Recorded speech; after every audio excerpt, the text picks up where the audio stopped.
we are going to study on judgment. आज हम न्याय के विषय में पढ़ेंगे From Genesis to Revelation, we see this subject. और उत्पत्ति से लेकर प्रकाशित वाक्य तक ये शीर्षक न्याय के विषय में हम पढ़ते हैं। In almost all books, we can see about judgment. और सारे किताबों में हम इस न्याय के विषय में देख सकते हैं। First time we see about judgment in the book of Genesis chapter 2.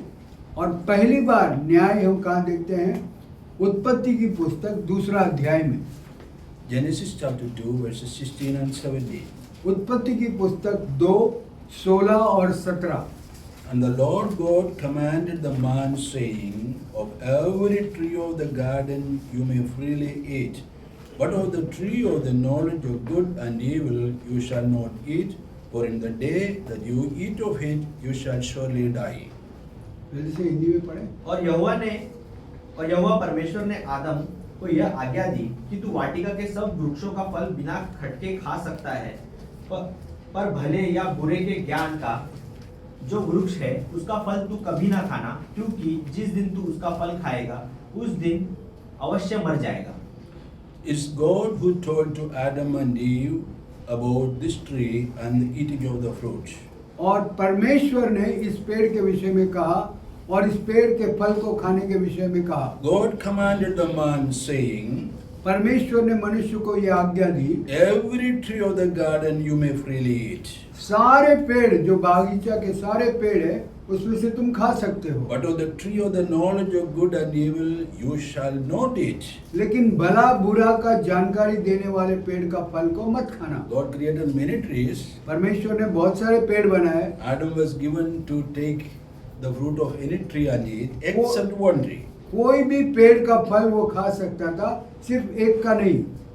We don't know why God prohibited Adam to eat the tree, fruit of this particular tree. हम नहीं जानते कि परमेश्वर ने उस पेड़ का फल को मत खाना करके क्यों बोला। Bible does not give any account on it. Bible उसके बारे में कोई ऐसा स्पष्टीकरण नहीं दे रहा है। Perhaps it was a test to Adam and Eve, हो सकता है आदम और हवा के लिए ये एक परीक्षा हो, whether they would obey God or not. वो परमेश्वर की आज्ञा मानेंगे या नहीं। Then God told, For in the day that you eat of it, you shall surely die. और उन्होंने कहा जिस दिन तुम इस फल को खाओगे निश्चय उस दिन मरोगे। So in this verse we can see a judgment. यहाँ पर इस वचन में एक न्याय देख रहे हैं। When you violate the principles of God, you will die. जब तुम परमेश्वर के सिद्धांतों का उल्लंघन करोगे तब तुम मरोगे। God did not want anyone to die. परमेश्वर नहीं चाहता था कि कोई मरे। Adam and Eve were not created for dying. आदम और हवा जो है मरने के लिए नहीं बुलाए गए थे। They were created as the crown of creation. और जो है वो सृष्टि का एक मुकुट के रूप में बनाए गए थे। But God told, this is the condition. If you violate the precepts of God, there is a judgment. और ये परमेश्वर ने कहा ये सिद्धांतों को या इस घटनाओं इन व्यवस्थाओं को तुम उल्लंघन करोगे तो ये प्रतिफल तुम्हें मिलेगा। So from Genesis through Revelation we can several times say about judgment. और उत्पत्ति से लेकर प्रकाशित वाक्य तक हम देखेंगे तो कई बार ऐसे न्याय के बारे में बताया गया है। Yahweh God and the angels visited Abraham. और यावे परमेश्वर और स्वर्गदूत अब्राहम से मिलने गए। And Abraham made food for them. और अब्राहम ने उनके लिए भोजन का व्यवस्था किया। Then the angels and Yahweh God spoke to Abraham and told about the destruction of Sodom and Gomorrah. और जो है स्वर्गदूत और परमेश्वर जो है यावे परमेश्वर ने अब्राहम से सोदोम और गुमोरों में आने वाला उस जो है विपत्ति के बारे में बताया। Then Abraham started pleading with Yahweh. फिर अब्राहम जो है यावे परमेश्वर के साथ जो है वो विनती करने लगा। Lord, if there are 50 righteous people, would you destroy Sodom and Gomorrah? उसने पूछा कि यदि 50 धर्मी होंगे तो क्या तू सोदोम गुमोर को नाश करेगा? If there are 45 righteous people, would you destroy? अगर 45 होगा तो नाश करेगा। Then the number came to 40, फिर 40 तक आया, then to 30, फिर 30 आया, then to 20, 20 आया, and then to 10. 10 तक आ गए। There were not even 10 righteous people in Sodom and Gomorrah. सोदोम गुमरों में 10 धर्मी व्यक्ति भी नहीं थे। Then Abraham told, Lord, you are the judge of the whole nations. और वहां पर अब्राहम कहता है कि परमेश्वर तू सारे राष्ट्र का न्यायी है, न्यायाधीश है। Abraham could recognize it. Abraham उसे समझ पाया। Abraham realized that God is the God of judgment. Abraham ने यह समझ गया कि परमेश्वर न्याय का परमेश्वर है। God judges people when they depart from God's presence and violate the precepts of God. और परमेश्वर जो है लोगों का न्याय करता है जब लोग परमेश्वर के व्यवस्था से उसके नियमों को हटकर उसको उल्लंघन करते हुए चलते हैं। There are two kinds of judgments. दो प्रकार का न्याय है। Number one is temporary judgment, एक जो है अस्थायी न्याय, or we say temporal judgment. वो उसको हम कह सकते हैं कि कुछ समय के लिए वो न्याय होता है। You know what happened in the land of Egypt? मिस्र देश में क्या हुआ? God judged the Egyptians. और परमेश्वर ने मिस्रियों का न्याय किया। He sent 10 plagues there. वहां पर उसने 10 विपत्तियां भेजी। The last plague was the annihilation of the firstborn of the Egyptians. आखिरी विपत्ति ये थी कि जो पहलोटे थे वहां के उन सब का विनाश। God judged the Egyptians because they put the Israelites in bondage. और मिस्रियों को परमेश्वर ने न्याय इसलिए किया क्योंकि उन्होंने इजरायलियों को बंधुए में रखा। It was a temporal judgment. वो उनके लिए अस्थायी न्याय था। And thereafter, God did not punish the Egyptians in that manner. और उस प्रकार से मिस्रियों को बाद में नाश नहीं किया। Such punishment God may repeat in any other country or province, but in the land of Egypt, He did not do that. और उसके समान न्याय दूसरा कोई देश में प्रभु ने किया होगा, लेकिन मिस्र देश में वापस वो ऐसी विपत्ति नहीं आई। And the second judgment is the final judgment. और जो दूसरा न्याय जो है वो आखिरी न्याय है। And God is going to be the judge of the whole nations. और परमेश्वर जो है पूरे राज्य का वो जो है न्यायाधीश होगा। Let us turn to the book of Acts chapter 17 verse 31. और जो है प्रेरितों के काम उसका 17वां अध्याय और 21वां वचन। 31, yeah. 31 Yes. 31वां वचन। Because He has appointed a day on which He will judge the world in righteousness by the man who He has ordained, He has given assurance of this to all by raising Him from the dead. 31 क्योंकि उसने एक दिन ठहराया है जिसमें वह उस मनुष्य के द्वारा धर्म से जगत का न्याय करेगा जिसे उसने ठहराया है, और उसे मरे हुओं में से जिलाकर यह बात सब पर प्रमाणित कर दी है। Yes. He has set an appointed day on which He will judge the world.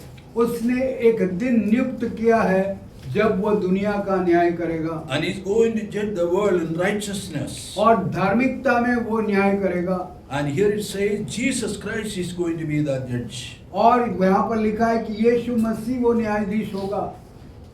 So the final judge is Jesus Christ. और आखिरी न्यायाधीश जो है वो यीशु मसीह है। So there are two kinds of judgment. तो दो प्रकार का न्याय है। Number one, temporal judgment. एक जो है अस्थायी न्याय, It will come upon a nation or in a province, in a family or in a church, anywhere temporal punishments are there. ये हो सकता है किसी राज्य में हो या किसी प्रदेश में हो, किसी परिवार में हो या किसी व्यक्ति में हो, Then ये comes- बस उसके लिए ही होगा। Then comes the final punishment. उसके बाद आखिरी शिक्षा आती है। Then what is the purpose of punishment?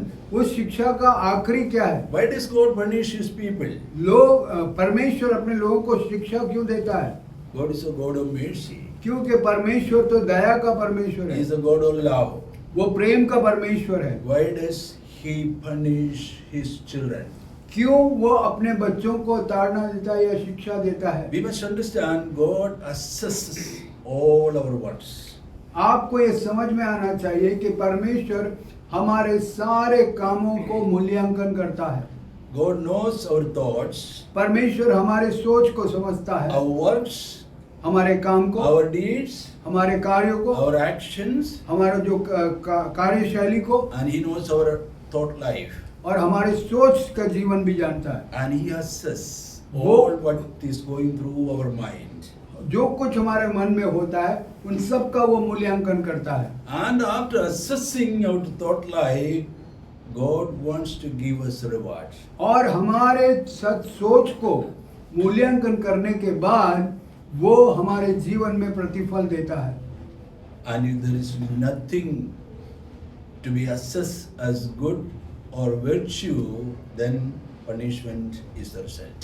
और यदि हमारे सोच में या हमारे कार्यों में कोई भी भली वस्तु नहीं है, जिसका मूल्यांकन करते समय कोई भली वस्तु नहीं दिखे, फिर हम जो है दंड के भागी होंगे। In Hebrew language, judgment is known as mishpat. और इब्रानी भाषा में न्याय का जो शब्द है वो मिस्पात है, मिस्पात। 425 times approximately this particular word is used in the Old Testament. पुराने नियम में ये मिस्पात शब्द जो है 400 करीब 425 बार बोला गया है। This mishpat is standing for the position of a judge seated on his throne to hear from people and give a right verdict.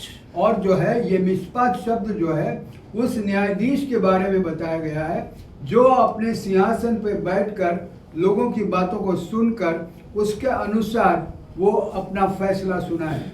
And in Greek language there are 3 words for judgment. और यूनानी भाषा में 3 शब्द है न्याय के।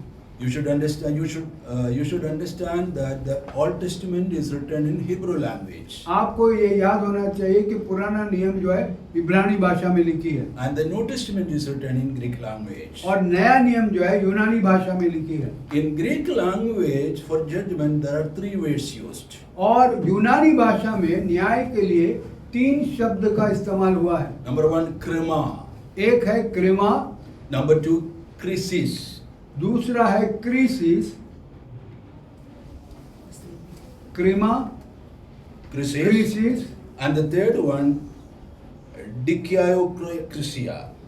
डिकियायोक्रिसिया, डिकियायोक्रिसिया, Dikiaiokrisia. D-I-K-I-O-K-R-I-S-I-A.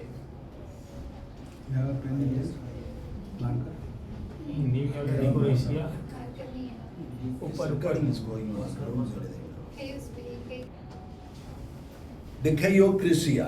डिकायोक्रिसिया। So these 3 words are standing for judgment in the New Testament. ये 3 शब्द जो है नया नियम में यूनानी भाषा का इस्तेमाल हुआ है Because our God is the final and ultimate judge. क्योंकि हमारा परमेश्वर जो है आखिरी न्यायाधीश है। Let us turn to the book of Ecclesiastes. और जो है सब उपदेशक के ओर देखेंगे। Ecclesiastes chapter 12, सब उपदेशक 12वां अध्याय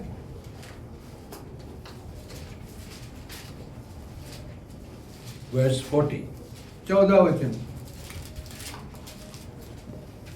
Ecclesiastes 12:14. सब उपदेशक 12-14। For God will bring every work into judgment, including every secret thing, whether good or evil. क्योंकि परमेश्वर सब कामों और सब गुप्त बातों का चाहे वे भली हो या बुरी न्याय करेगा। Verse 13. 13 वचन। Fear God and keep His commandments, for this is man's all. सब कुछ सुना गया, अंत की बात यह है कि परमेश्वर का भय मान और उसकी आज्ञाओं का पालन कर, क्योंकि मनुष्य का संपूर्ण कर्तव्य यही है। Yes. Then we have to read verse 14. फिर 14 पढ़े। क्योंकि परमेश्वर सब कामों और सब गुप्त बातों का चाहे वे भली हो या बुरी न्याय करेगा। Why should a man fear God? क्यों परमेश्वर का भाई मानना है मनुष्य को? And why should man fear God and follow His commandments? और मनुष्य परमेश्वर का भाई मानकर उसका आज्ञा में क्यों चलना है? Because God expects it from man. क्योंकि परमेश्वर ऐसे ही अपेक्षा करता है। And then the one who wrote this book says, God will bring every work into judgment. और यहाँ पर लिखता है कि परमेश्वर सारे कामों को न्याय करेगा। Judgment will equalize people as per the quality of the nature of God. और जो न्याय है वो लोगों को एक समान करेगा उनके जो है योग्यता के हिसाब से। Unbelievers will be judged, अविश्वासियों का न्याय होगा and believers also will be judged. और विश्वासियों का भी न्याय होगा। Because judgment is the only thing that can show the righteousness of God. न्याय वो मात्र चीज है जो परमेश्वर के धार्मिकता को दर्शाएगा। We say God is righteous.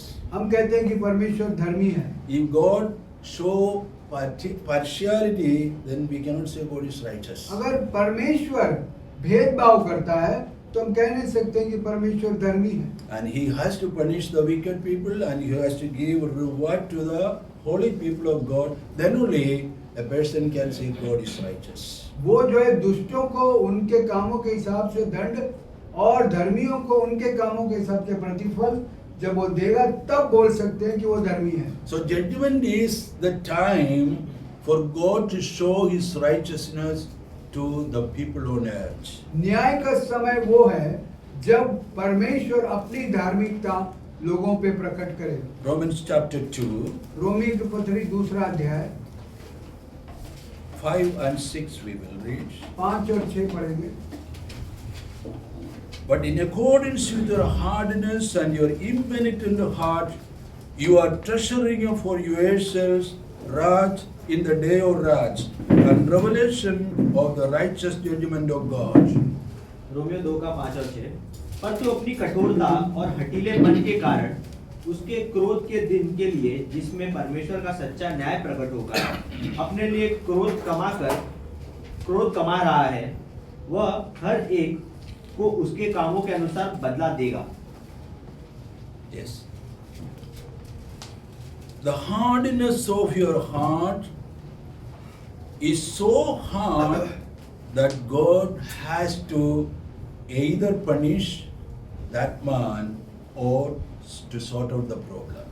और जो है मन की कठोरता इतना ज्यादा है कि परमेश्वर को उसका दंड देना है या उस परेशानी का हल रखना है। When the artery is filled with LDL cholesterol, then artery blocks. और जो आर्टरी होता है शरीर में, नस होता है, उसमें वेन और आर्टरी होता है, उसमें आर्टरी में जब कोलेस्ट्रॉल बढ़ जाता है तो वो आर्टरी का जो प्रवाह है उसको वो बंद कर देता है। For that word we say sclerosis. और जिसको हम क्लेरोसिस कहते हैं, Doctors in medical terms say sclerosis. और मेडिकल टर्म में उसको क्लेरोसिस बोलते हैं। Hardening of the artery.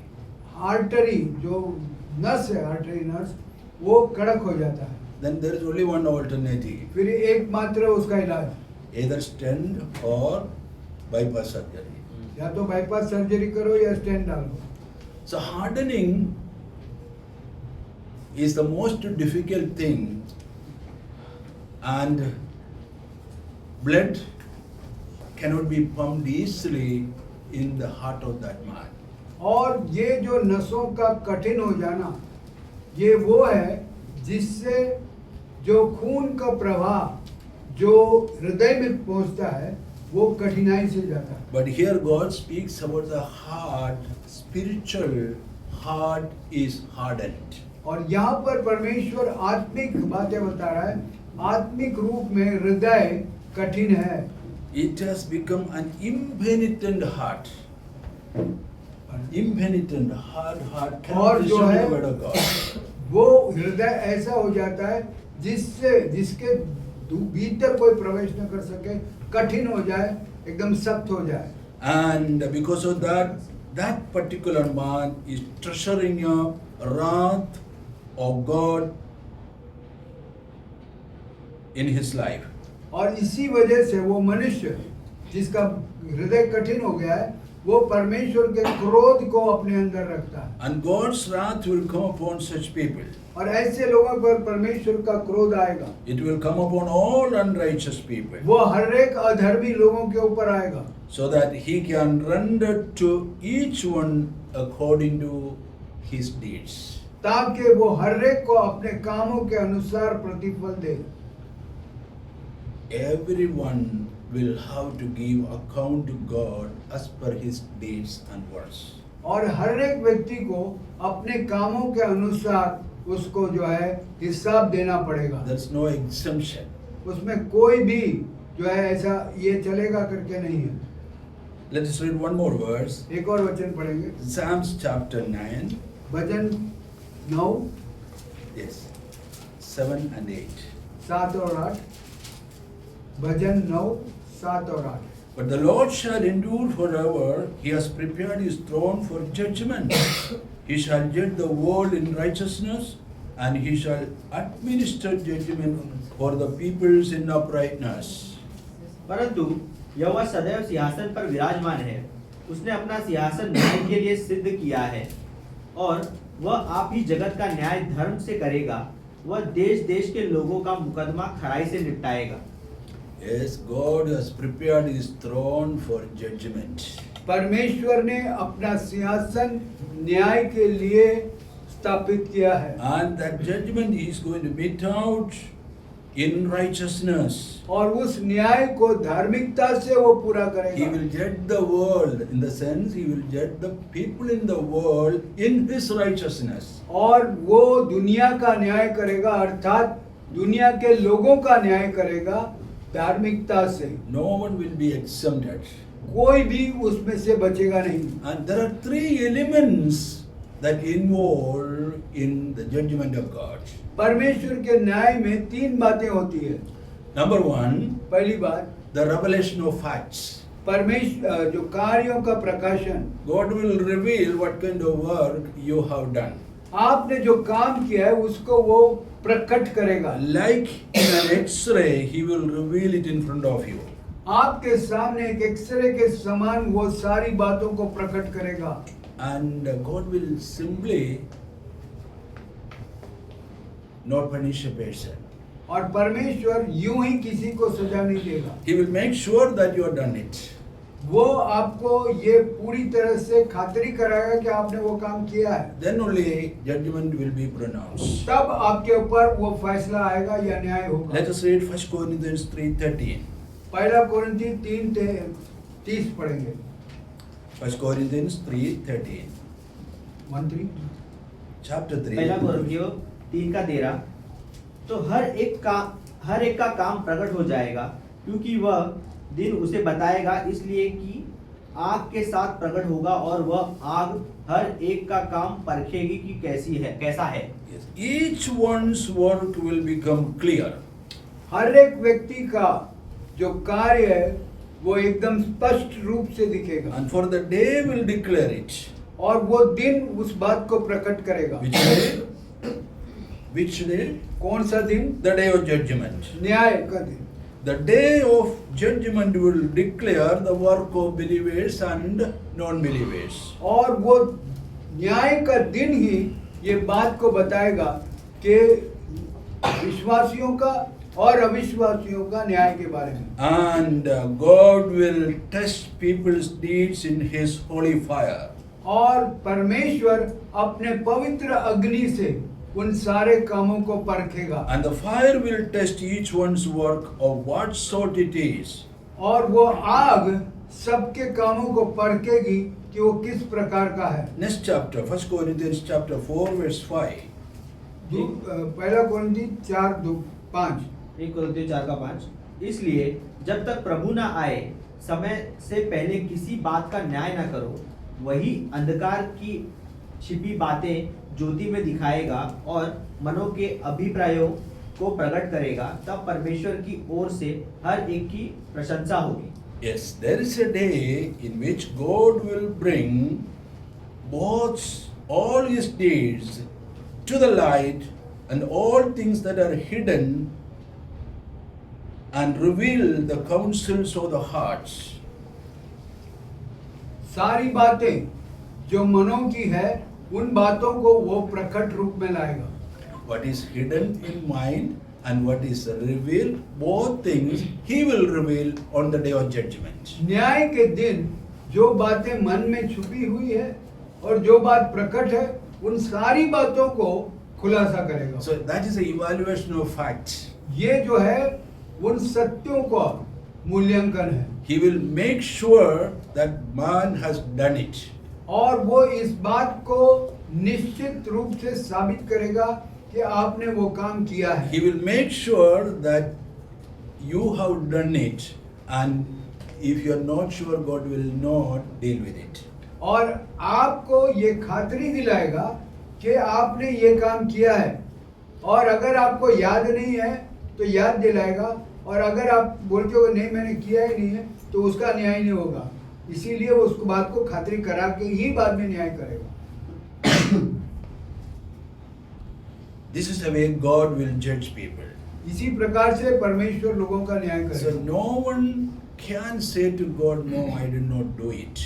तभी कोई भी ये नहीं कह सकता प्रभु मैंने तो ऐसा नहीं किया, I did not think that. मैं ऐसा सोच के नहीं किया था, So I was not involved with that. मैं उसमें सहमत नहीं था. He is going to judge.